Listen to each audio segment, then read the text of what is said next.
Hello and welcome to MEL Make Stuff. My name is Melissa and today I'm going to bring you along with me as I start a new all-over Colourwork sweater. Since I moved to the west coast of British Columbia and experienced my first winter here, I found that I am wearing this particular sweater a lot because the weather here is objectively not very cold compared to what I'm used to from the East Coast US, but it is wet and it's like the type of cold that once you get cold and you're feeling a little damp, it's really hard to get warm again and feel comfortable. What has really been working for me this winter is wearing this all over Colourwork sweater with like a merino long sleeve, like long underwear top underneath. And then I am totally comfortable the vast majority of the time. So I would like to knit a few more of this type of all over Colourwork sweater and maybe one even a little bit thicker than this. Like this is fingering weight yarn. And so my next project calls for like a sport DK. So let me show you what I am looking at. So here is the pattern that I will be making. It drives me a little crazy that the model's hair is covering up half the sweater, but there you go. This is it's originally a Dala of Norway sweater pattern, and it was the Lillehammer 1994 Olympic. Like it was issued in relation to that Winter Olympics that happened that year in Norway. And so you can get this pattern for free. So this English version, there's a cropped and a regular version, which is like regular for 1994 would be like a dress on me. So I'm gonna be making this cropped version. As far as I can tell, I haven't spent a ton of time studying the differences between the two patterns, but I think the only difference is in the length, as far as I can tell. So I accessed this pattern through Ravelry. I assume you may also be able to go to this website to find it. So here you can see a little bit better now that the model's hair isn't in the way. Basically so this is knit from the bottom up, body is knit in the round, and sleeves are knit in the round. Then you steek the openings for the sleeves. And I'm not entirely sure if this is knit back and forth up here. I think it may be knit back and forth. Again, you can see the pattern. It's a free pattern, so I'm not gonna get super worked up about showing it here. So you can see there's sort of a wide band of ribbing. Then we have this motif here, this small background motif that you can lengthen or shorten however you want. And then there are these three sort of main motifs. And I think those are gonna be really fun to knit. You can see there's a little bit of contrast color at the shoulders and then again at the wrist. Ordinarily, I might not do the color work at the wrist. I decided to do it in this case because I think it's sort of fun. Usually my arms are too short for that type of thing. It ends up looking funny on the end of a short drop shoulder sleeve, but whatever. I'm just gonna go with it for this project and we'll see how it looks at the end. For this project, I am planning to use this Haynes Creek Heathers by Gathering Yarn. So I think this is a Canadian distributor. If anyone knows what the deal is with this Gathering Yarn company, please let me know. I've only seen this yarn up here in Canada, and it seems like they might do like mill ends and that type of thing. And then also there's a couple types of yarns that you can get relatively consistently, and I think this is one of those. I hope it is because I am liking the yarn so far. It's spun in Peru, 100% pure Highland wool. It says it is a DK weight. This feels a little bit thin to me for DK. Like I think it could probably pass as a sport as well. I would consider this moderately soft, not scratchy at all, but not like super soft if you're very sensitive. And so these are my two main colors. This is like a nice taupe, like a grayish taupe. I wanted something slightly lower contrast than like the traditional charcoal and white. So I went with these for my main colors. And then the three contrast colors are these. So all are the same brand, this Haynes Creek Heathers. I will put the color numbers down below. So this is a drop shoulder sweater, as you can see, and it's a very traditionally shaped drop shoulder sweater where there is no, there are no increases or decreases. It's just basically the body is a tube. And so you can see where the line of the shoulder is down here, coming down the arm. So it is a actual drop shoulder. On my body, I tend to have an issue with the fit of a drop shoulder because I have a small bust and relatively broad shoulders for my bust size. So because the shape of the sweater is a tube, what happens is if I choose a size that will have the appropriate amount of drop, where it will actually come down over my shoulder to, you know, this level or so, then I will have so much room in the bust that it's like very, can feel like I'm wearing a sack. And then if I size down to where it fits my bust with the appropriate amount of ease, then the line of the drop shoulder will be too high up and the sleeve will not fit exactly right. So that's one issue that I need to take into account here. The other issue is that I would like to create a garment with a bust size that is between the first and second sizes in this pattern. So let me show this to you. Okay, so here we can see the upper body measurements that are given in this pattern. I think the regular version of the pattern may have a wider size range than this. They may actually have a smaller size. I think I read that in a pattern comment on Ravelry, but so my actual bust size is 89 centimeters. So this first size would only give me 17 centimeters of ease, which I think is probably not quite long enough for my shoulder. And then I will have that issue with the drop shoulder being sort of too high up. And then the second size will give me 30 centimeters of ease, which I think will maybe be too much. Certainly it will be too much in the actual bust. That might be okay for my shoulders. Might still even be a little big for the shoulder drop, but I would like something in between these two sizes. And so the other thing I have going on here is I have started swatching, and there is no way that I'm going to get this gauge here. So this sweater calls for 22 stitches and 27 rows, and what I am getting is way different than that. So let me show you that. So here is my initial swatch. So for this, you can see I just have a sleeve going. So I decided to start the sleeve first and use this as my swatch. I figured, you know, I'll knit the cuff, and then from here up will be considered my swatch, and I'll take my measurements from that. And if I need to rip back to the top of the cuff, it's not a big deal at all.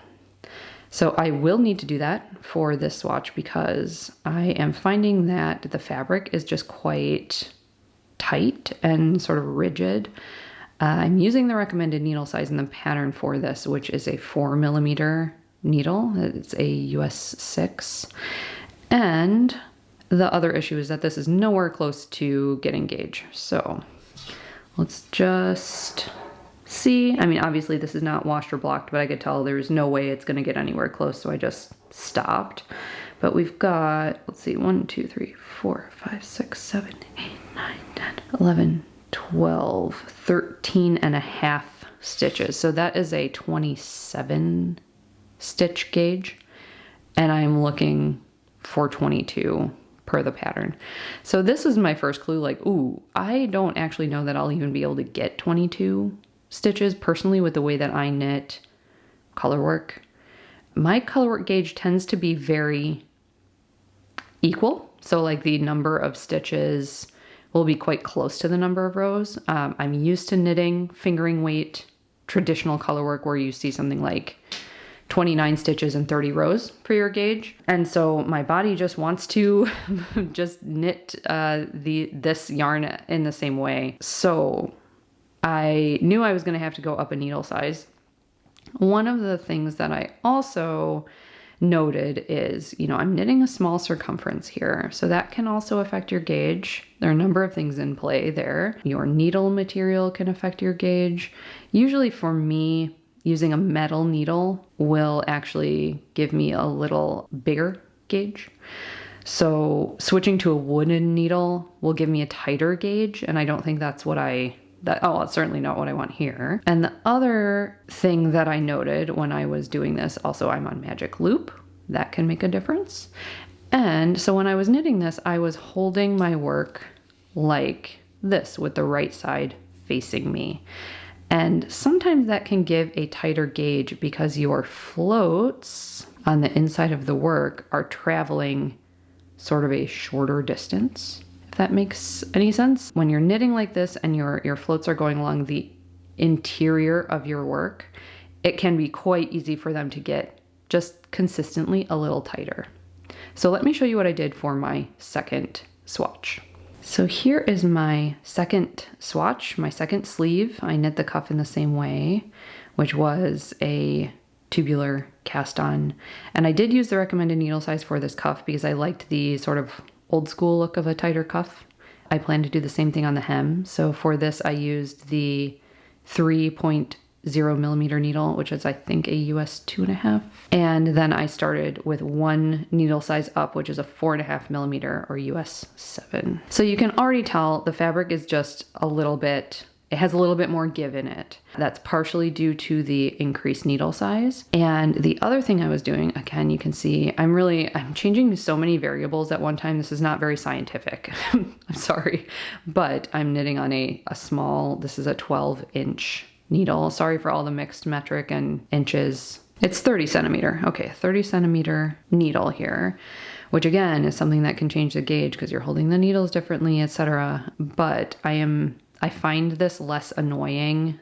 I don't like knitting small circumferences on a needle like this, but I'm finding this less annoying than the magic loop with also managing like multiple different colors at a time. That was driving me a little bit crazy on the initial swatch. So I'm gonna suffer through this 30 centimeter 12-inch needle for some time until I get enough increases in here that I can switch to like a 16-inch or switch over to magic loop and have it be less annoying. All that to say, the other thing that I did other than increasing my needle size to get a little bit more flexibility in this swatch is I knit my Colourwork inside out.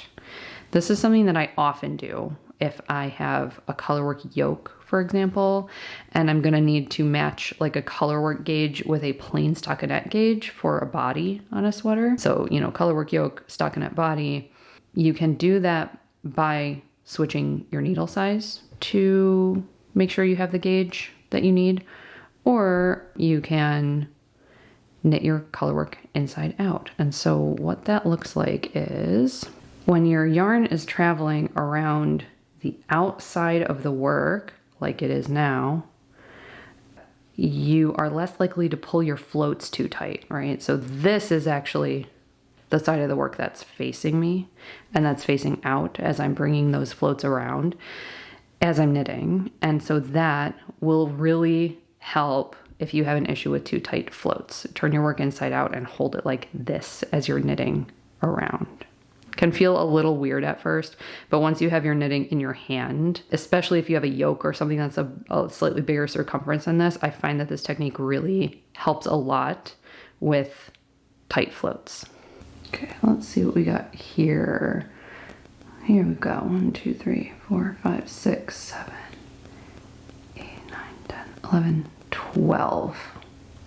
Okay, so now I'm getting about a 24 stitch gauge. I'm still not at the 22 called for in the pattern, but because I'm looking to get a size between the first and second sizes, theoretically what I can do is knit at this 24 stitch gauge and knit the medium size, and then I will get something in between the small and medium. The other thing that I am considering, it's gonna keep percolating in my mind while I'm knitting the sleeves, and I don't know if I'm gonna do this, but I am considering altering the shape of the body just slightly in order to fit me a little bit better because I have this issue with the disproportionately small bust for my shoulder drop that is needed. And that is by doing a modified drop shoulder. So I've seen this term used in a number of different ways. Like there are a number of different sweaters that I've seen described as a modified drop shoulder that both move the line for the shoulder and the line where the arm joins up either in or out. So I'm not totally clear on how we're using this term now in 2026, but let me just show you. I can draw the shape that I mean. Okay, so here is a typical drop shoulder sweater shape. So you can see the body is just a straight line up to that point of the shoulder. And then usually in this day and age, you have a little shoulder shaping, neck shaping, etc. And then your sleeve will come off of this in sort of this shape. It's exaggerated, but right, whether you're knitting bottom up or top down on the sleeve, you are this way you would be decreasing, right? This way you would be increasing. So that's your normal drop shoulder shape. This is the one I see most often described as a modified drop shoulder. So you can see there's just a little bit of an underarm, and that way the shoulders are actually a little bit smaller. So if you're somebody who feels like drop shoulders are not for you, and that's sort of, a shape that you feel is kind of sloppy, this will actually make it a little bit, you might want to consider it. It'll bring the shoulder in a little bit, and this can be really good for folks who have smaller shoulders and a larger bust, which obviously is not me, but this is sort of a shape maybe to consider, modified drop shoulder. And then the one that tends to look good on me, which I, in my mind, also think of as a modified drop shoulder. Modifying a drop shoulder sweater, right?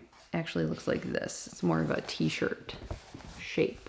One sweater that I have knitted that is the shape is Foldlines by Norah Gaughan. That sweater has been fantastic, and I accidentally felted it a couple years ago, and I am devastated. So this will actually look quite good if you have broader shoulders and a smaller bust, which is my typical fit issue. This one I drew with the, you can also do your increases on the top of the sleeve or your decreases on the top of the sleeve and sort of reverse your sleeve shape. I'm not going to do that on this one because it will mess up the Colourwork pattern. But there are a lot of things that you can do with a drop shoulder sweater pattern to make it fit you more in a way that you might like. They don't always have to be the old, like big, sloppy, oversized fit sweaters. Again, I don't know if I will do any of these, but I might just go ahead and knit it as written, and it'll be, like this. And, a drop shoulder is not meant to be a fitted garment. So if you want a fitted garment, a drop shoulder in general is probably not it. But I may end up, and likely will just end up doing this and seeing if I can get a size that's in between that small and medium. It might be okay. I am also not expecting this to be a fitted sweater. I'm expecting it to be a big, cozy, around the house sweater. So there's a lot to think about. And for now, I'm just going to keep going on my one sleeve that I did like the fabric and see how I feel in a couple days.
I'm on day 2 of knitting the sleeve, and I think I've gone way too far. So I decided I need to stop anyway. I might as well show you how this is going so far.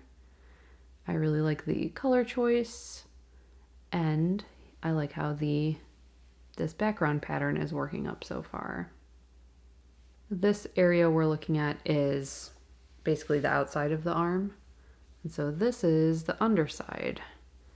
So for the construction of this sleeve, the pattern is really sparse. It basically tells you, it doesn't tell you where to start the round because it's got all of the sizes using the same chart. It tells you to identify your middle stitch and then just figure out where you need to start the sleeve based on the stitch count given for your pattern. So I marked that stitch down here when I started the cuff and then just moved it up to here so it's easy for me to see exactly where the center of the arm is. And then here you can see I've got some gold stitch markers that are marking the increases that I'm doing. So per the pattern, I'm doing an increase every 3.5 centimeters. I probably should have done them more often because I am going to be shortening the sleeve. So of course, as you are increasing, you need to incorporate your new stitches into the pattern. And what I did here was I didn't add a new one of these little motifs until I had enough stitches to fit the whole motif in. And now that I'm looking at it on camera, I actually don't like that. It's kind of disappointing. I thought it was fine until I'm looking at it right now from sort of a distance, and I don't love it. I think it would look better if it had the partial motifs in there, because this white space just looks a little strange. I might just start incorporating them now up here and then go back and duplicate stitch to make this look a little bit more normal. Yeah, maybe I will do that. I'm also noticing that this right here would have been a nice opportunity to do a jogless join just in that last row of the red so that this transition here is a little bit smoothed over. So between that and these pattern repeats, the way I did this, I don't like, and the fact that I probably should have been increasing more rapidly since I'm going to shorten the sleeves, I think I will probably end up ripping this out. But what I'm going to do first is block this because I suspect that my gauge has gotten a little bit looser as I've moved to a bigger needle. And the way that I knit, I like to hold the whole needle in my hand. Like I have my whole hand on the needle. And so now that I'm knitting a little more normally, I think I am a little closer to getting the gauge in the pattern. So this is a good opportunity to stop and block and see what gauge I'm getting. Even if I'm going to rip this out, I can also get going on the second sleeve and just see if I like that better, if I change these couple of things that I've mentioned. And it would be good to know what gauge I'm getting before I start that other sleeve as well. So I think I'm going to do that. Another mid-project block. You guys know how I love those. And I'll have to take a break from this project for a couple days while it dries, unfortunately.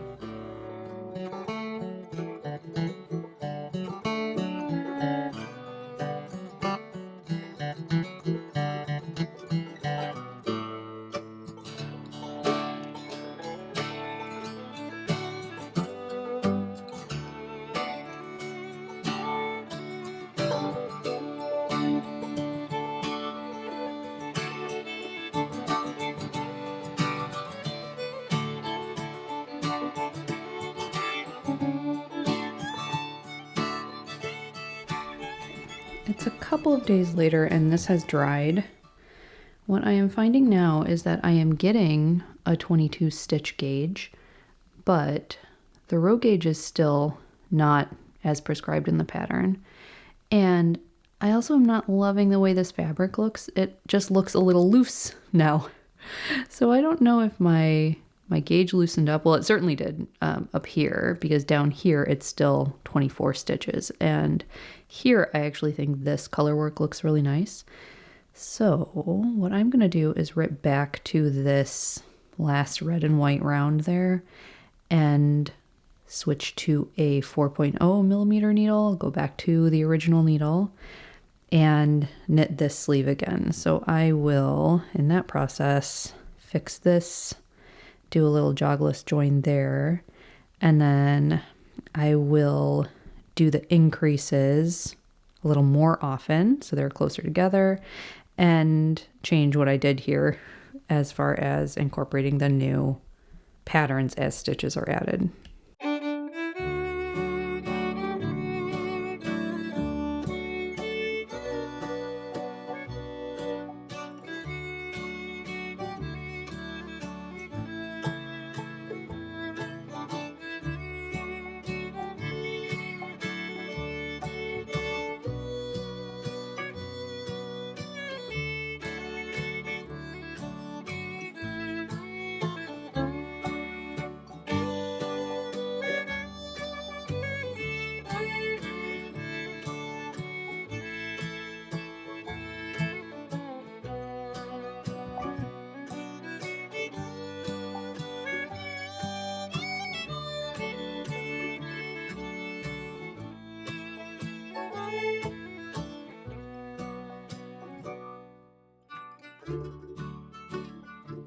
All right, I have two sleeves. This one is the sleeve that we were looking at the other day, which was too loose, and I went to rip it out and it turned out it was still a little bit wet. So instead of ripping that out then, I decided I would just start on the second sleeve. I already had the cuff, so I just knit this Colourwork section using the 4.5 millimeter needle and then switched back to the 4.0 millimeter needle for the rest of the sleeve. You can see I had gone too far on that second sleeve because there is another chart for the upper arm, and I'm pretty happy with how this one came out. So let us look at the back side of this. Here you can see the real changes. So the first thing I did was I did these first three increases the same just so I wouldn't have to rip out this cuff over here, but I did do the jogless joins. You can see here is without the jogless join and here is with it, so that looks slightly better there. Then I did my increases over here every 3 centimeters instead of 3.5, so that enabled me to shorten the sleeve and still get the required number of stitches at the end. And you can also see how this one looks now that I've incorporated partial repeats as I did the increase.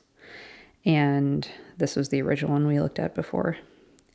So I do think this one looks significantly better on the underarm. And let me give it a try on so you can see how long it is. So here you can see the length. I think that looks pretty good. So ideally, I will be knitting the body in such a way that the shoulder, the drop shoulder, will come just to there.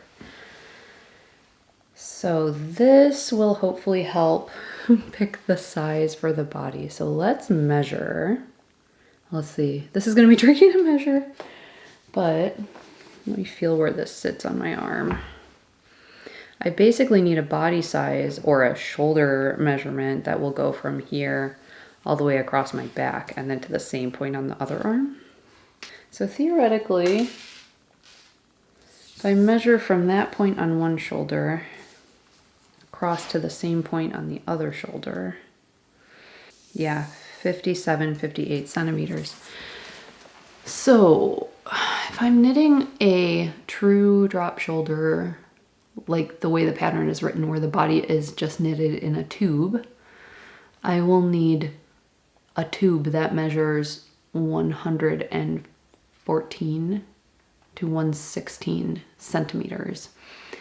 And that, I think, is going to be too much on the bust. I think that's going to be too much ease on the bust. My actual bust measurement is 89. So I need to think about this now and do some math. Okay, so if I need 57 centimeters across the back, so across my shoulders, that would translate to 114 centimeters in body width. However, because my actual bust is 89 centimeters, that's what, 25 centimeters ease? That seems like way too much to me. Is that right? 14 plus 11, yeah. So 25 centimeters ease is too much. And as far as the options in the pattern, which of course I'm going to have to play with anyway to get gauge. So my two options that I'm looking at are either 106 centimeters for the smallest size or 119 for the second size. And that's the size that I knit the sleeves. What I may be able to do is knit this second size, the 119 centimeters, at my tighter gauge and get something in between here. So let's see what the math looks like for that. I had a little brain fart there about how to set this up. So I'm taking the stitch count there from the second size and I'm dividing it by my stitches per centimeter. So that will give me 109.17 centimeters for the bust. That is still 20 centimeters of ease, but it's not quite enough. That will potentially make my sleeves a little bit short. I don't mind that amount of ease in the body for something like this. But I don't want my sleeves to be too short. So what I may do is start this body. It's going to be knit from the bottom up, right?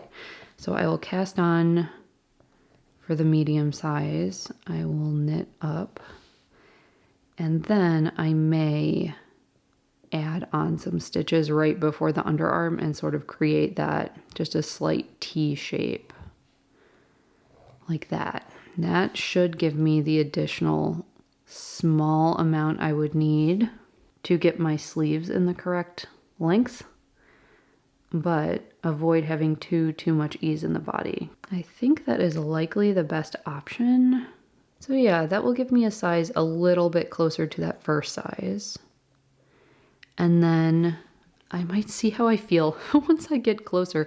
The problem is that I'm not going to be able to try it on at this point because this is going to be a tube.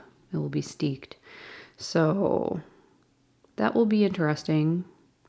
But I think that this will be potentially a good option. I'm going to start the body. Actually, what I will do is knit the second sleeve. I'll do that, ripping this one back and re-knitting it. And then that will give me some time to think about exactly how I want to do this. Yeah, that is what I'm going to do right now.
Hello, so I just got home from work and I wanted to pop on and show you a little update of what I did this morning. So I finished both sleeves last night. The second one, again, only took me 2 days to knit all of the color work. So if I had had to knit the cuff, it probably would have taken 3 days of relatively moderate knitting. And then I cast on the body. So as far as choosing a size for the body, let me get the pattern. I decided that because I am getting a slightly tighter gauge, I'm going to start with the medium for the body, and that will give me somewhere in between the medium and the small.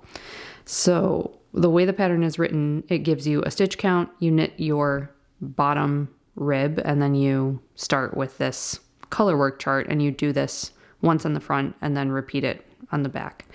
So if you look at it, when you are choosing a size, you can see every size is listed here, and it just indicates different places in the chart for you to start.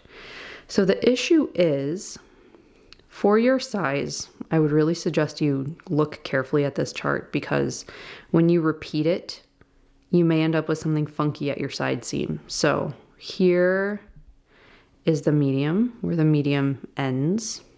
And you can see it's got this sort of column of color work within the body. And then if I look over here at the beginning of the chart, here's the medium, where the medium starts, and you can see it again. So if I were to just knit, I think the stitch count for this was 262, something like that, 262 stitches for medium. If I were to cast on that number of stitches and then just knit this chart twice, I would end up with 2 of this Colourwork column because I'd knit, I'd start here, I'd get all the way here, and then I'd be at my side seam, then I would come back here and start again. So what I ended up doing was I cast on 6 fewer stitches because each one of these columns is 3 stitches. And so I'm basically just going to remove 3 stitches from the front and 3 from the back. And then theoretically, I think I will end up with just a symmetrical pattern.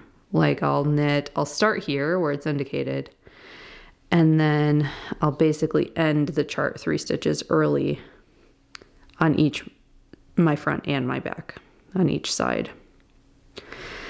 That's my plan. Then I ran into another little issue. Okay, so you can see I've got 2 things cast on here, so there was a problem.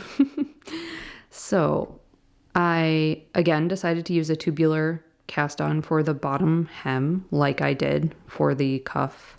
But for some reason, I decided to do the type of tubular cast on that I am most familiar with, which is not the one I did over here. So I don't know why I decided to do this, but I did my provisional crochet cast on, which is always my favorite, provisional.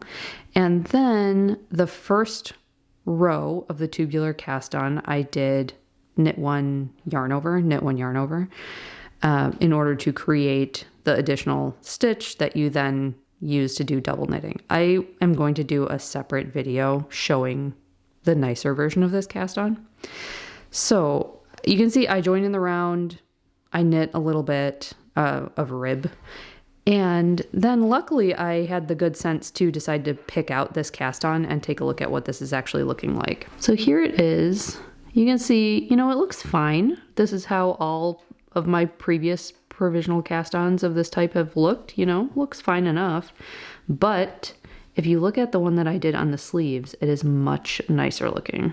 So you can really see the difference when they're next to each other. This is just kind of sloppy looking. And compared to this, I used the same needle size, the same type of needle, the same yarn, obviously, same crochet provisional cast on. The difference is this tubular cast on starts with a row, basically a wrong side row of all purl stitches. And then in order to create your tubular cast on the next row, you do knit one, make one purl, knit one, make one purl, instead of the knit one, yarn over. I think that yarn over must just be creating a little bit too big of a stitch. Like that yarn over is a little bit too much yarn. And perhaps I could do this style provisional cast on with a much smaller needle. I'm already on a 3.0. I don't necessarily want to do a cast on with something way smaller than that. But I'm not even going to bother because this cast on looks so fabulous. So that's why I have this one cast on over here. When I started unpicking this and I was like, ooh, that's kind of ugly, I immediately just stopped and got out another needle and cast on again. So I'm in the middle of doing my setup row, and soon I will hopefully have a nice looking bottom rib. I am incredibly excited about how nice this tubular cast on is, especially now that I'm seeing it against the old style of tubular cast on I used to do. I think I'm going to make a video just showing how to do this new style of tubular cast on that I learned. I recently did it in another pattern that I'm still working on, and that pattern also arranges it for a 2x2 rib, and it looks excellent in 2x2 as well. So I'm very excited to share that with you. So I think that's where I'm gonna leave this particular video. I can already tell this is gonna be way too long. So I hope that you'll come back for part 2 and see how I make out with the body of this thing. Hopefully I won't have to restart it too many times. Thank you so much for watching, and I'll see you next time. Bye-bye.